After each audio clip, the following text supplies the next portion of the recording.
Assalamualaikum warahmatullahi wabarakatuh. Di sini saya dan kelompok saya ingin mempresentasikan tentang biografi Insinyur Soekarno.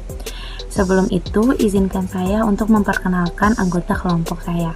Yang pertama itu ada Alicia Putri Amanda, yang kedua itu ada Amelia Rizky Hidayat atau saya sendiri, yang ketiga itu ada Fazira Husnul Amalia, dan yang keempat itu ada Intan Hartaningrum. Rakyat Indonesia pasti sudah tidak asing lagi dengan Insinyur Soekarno, pahlawan nasional Indonesia yang merupakan Presiden pertama Republik Indonesia. Perjuangan dan jasanya untuk bangsa Indonesia tidak terhitung jumlahnya. Bahkan kehebatan Presiden Soekarno tidak hanya terkenal di dalam negeri, namun sampai ke internasional. Sosok Soekarno memiliki tempat tersendiri bagi masyarakat Indonesia dan memberikan banyak teladan bagi bangsa Indonesia. Banyak tenaga, pemikiran, bahkan jiwa dipertaruhkan oleh Insinyur Soekarno untuk Indonesia, mulai dari melawan penjajahan sampai membangun bangsa ini menjadi seperti sekarang. Riwayat hidup, silsilah nama. Soekarno lahir dengan nama Kusno yang diberikan oleh kedua orang tuanya. Karena ia sering sakit, pada umur 11 tahun namanya diubah menjadi Soekarno yang diambil dari panglima perang dalam kisah Baratayuda yaitu Karna. Karna menjadi Karno karena dalam bahasa Jawa huruf A berubah menjadi huruf O. Sedangkan awalnya ditambahkan dengan Su yang memiliki arti baik. Nama Soekarno diganti olehnya sendiri menjadi Soekarno karena menurutnya nama tersebut menggunakan ejaan penjajahan atau ejaan Belanda. Namun ia tetap menggunakan nama Soekarno dalam tanda tangannya karena tanda tangan yang tercantum di dalam teks proklamasi sudah tidak dapat diubah. Selain itu, untuk mengganti tanda tangan setelah berumur 50 tahun juga cukup sulit. Kecil dan masa remaja Soekarno. Soekarno dilahirkan dengan seorang ayah yang bernama Raden Suekemi Sosrodiharjo dan ibunya yaitu Ida Ayu Nyomanrai. Ketika kecil, Soekarno tinggal bersama kakeknya, Raden Hadjokromo di Tulung Agung, Jawa Timur. Saat di Bandung, Soekarno tinggal di kediaman Haji Sanusi yang merupakan anggota Sarekat Islam dan sahabat karib Cokroaminoto. Masa-masa memimpin Soekarno. Pada tahun 1927, Soekarno mendirikan PNI untuk mencapai kemerdekaan sepenuhnya. Dan pada tahun 1928, Soekarno dan PNI begitu aktif dalam melakukan propaganda dan pidato yang berapi-api. Semangat beliau yang tinggi membuat pihak penjajah marah dan akhirnya Soekarno dipenjara. Beliau pernah dipenjara di Sukamiskin, di Bengkulu, dan ia juga pernah diasingkan di Pulau Ende. Peristiwa Rengas Dengklok akhirnya membawa Indonesia dalam kemerdekaan. Soekarno dalam mengantarkan Indonesia merdeka memiliki dua strategi. Pertama dengan cara membangun kesiapan mental bangsa Indonesia dan yang kedua dengan cara menangkap peluang untuk merdeka. Soekarno tak lupa berdiskusi dengan tokoh-tokoh penting baik sesama pejuang ataupun dari kalangan Jepang dan sekutu, termasuk bertemu dengan rakyat. Itu semua dilakukan Soekarno untuk membangun mental bangsa agar menjadi bangsa yang sesuai dengan tujuan kemerdekaan Indonesia. Sebagai arsitektur, Bung Karno dikenal sebagai arsitek alumni dari Teknik Hochschule de Bandung atau ITB dengan mengambil jurusan Teknik Sipil dan tamat pada tahun 1926. Semasa menjabat sebagai presiden, ada beberapa karya arsitektur yang mempengaruhi atau dicetuskan oleh Soekarno.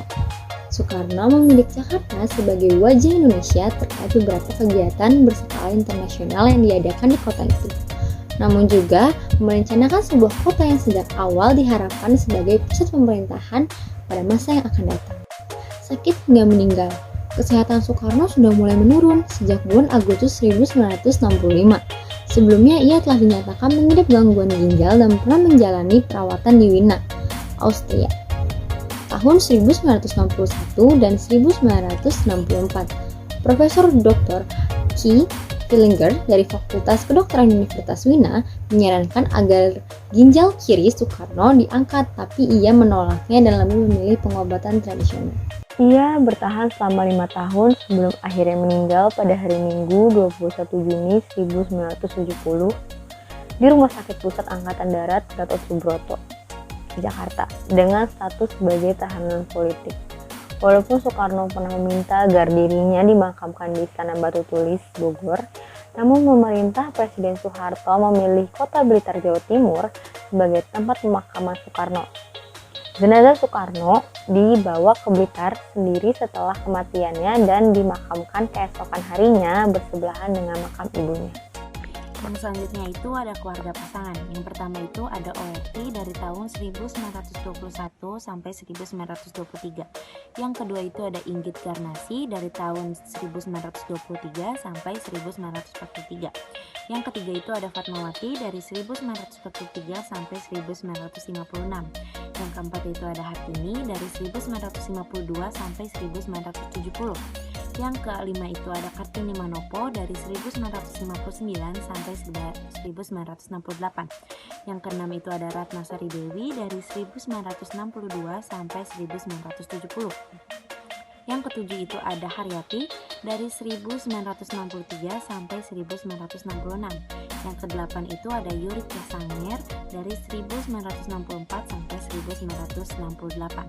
Yang terakhir atau yang ke-9 itu ada Heldi Jafar dari 1966 sampai 1969. Yang selanjutnya itu adalah anak-anak dari Insinyur Soekarno. Yang pertama itu ada Guntur Soekarno Putra, yang kedua itu ada Megawati Soekarno Putri, yang ketiga ada Rahmawati Soekarno Putri, yang keempat ada Sukmawati Soekarno Putri, yang kelima ada Guru Soekarno Putra, yang keenam ada Taufan Soekarno Putra, yang ketujuh ada Bayu Soekarno Putra, yang kedelapan ada Totok Suryawan, yang kesembilan ada Kartika Sari Dewi Soekarno. Riwayat pendidikan. Pada tahun 1907, Soekarno masuk sekolah dasar atau sekolah rakyat atau ISR di Tulungagung atau sekolah kelas 1 Thursday Inland School. Pada tahun 1911, ia dipindahkan ke European Leisure School atau IELTS yang merupakan sekolah dasar pada masa kolonial Hindia Belanda. Lulus dari IELTS, tepatnya pada tahun 1916, Soekarno melanjutkan pendidikannya di Hogere Border School atau HBS di Sekolah Menengah Umum Hindia Belanda. Beliau kemudian melanjutkan pendidikan di Teknis Hogere School sampai diresmikan dengan nama Institut Teknologi Bandung pada tahun 1959 oleh Insinyur Soekarno sendiri. Soekarno menyampaikan gagasan mengenai dasar negara dalam sebuah pidato tanpa teks. Soekarno mengusulkan dasar negara yang terdiri atas 5 prinsip, yaitu nasionalisme, kebangsaan Indonesia, internasionalisme, perikemanusiaan, mufakat, demokrasi, kesejahteraan sosial, dan ketuhanan yang berkebudayaan. Sumbangan atas gagasan Soekarno yang kedua yaitu pemikirannya tentang nasionalisme atau kebangsaan dan negara, merupakan satu kesatuan yang tidak dapat dipisahkan. Beliau melihat segalanya sebagai Ibu Indonesia yang memberikan segala isi alamat untuk kehidupan kita semua.